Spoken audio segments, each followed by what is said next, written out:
ثم ذكر رحمه الله أنه ثبت عن رسول الله صلى الله عليه وسلم أنه كان يبشر أصحابه بمجيء شهر رمضان،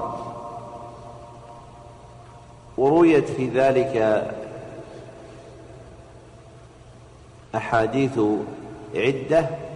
لا يسلم شيء منها من مقال.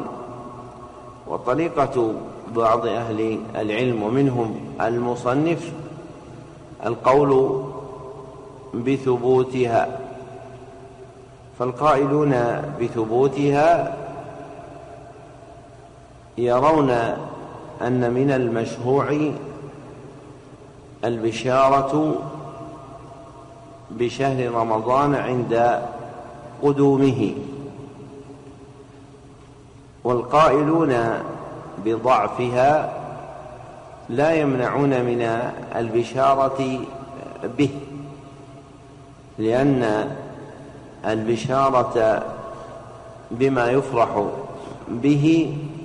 من نوع التهاني، والأصل في التهاني الإباحة، ذكره أبو الحسن المقدسي شيخ المنذري وشيخ شيوخنا ابن سعدي. ومما يندرج في هذا البشارة برمضان، فالمختار أن البشارة في رمضان دائرة بين الاستحباب أو الإباحة، دائرة بين الاستحباب أو الإباحة،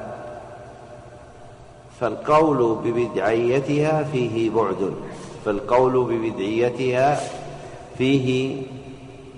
بعد يبعده تارة نص شرعي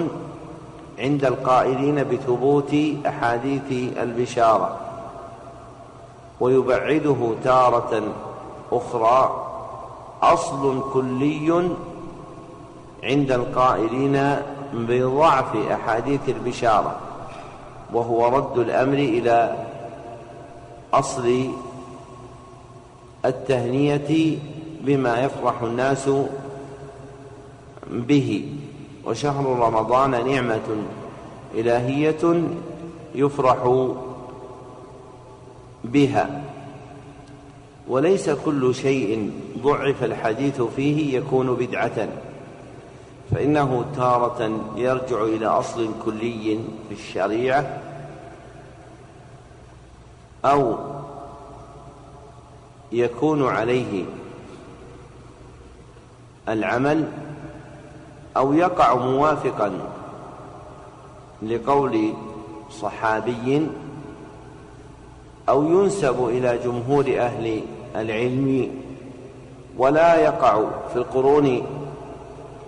المتطاولة في الأمة إنكار له، فحينئذ فالقول ببدعيته ثقيل، فالبدعة شديدة كما قال الإمام أحمد رحمه الله. والجراءة على إطلاق اسم البدعة على ما شهر بين الناس ولم يعرف سابق من العلماء أطلق عليه البدعة، مما يمنع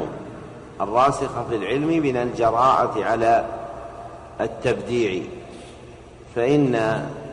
الأمة لا تجتمع على ضلالة، ولا يتخلف في قرونها المتطاولة الإنكار على شيء وقع على خلاف حكم الشريعة، فإن هذا مما يصير فيه خفاء الحجة مع احتياج الناس إليها.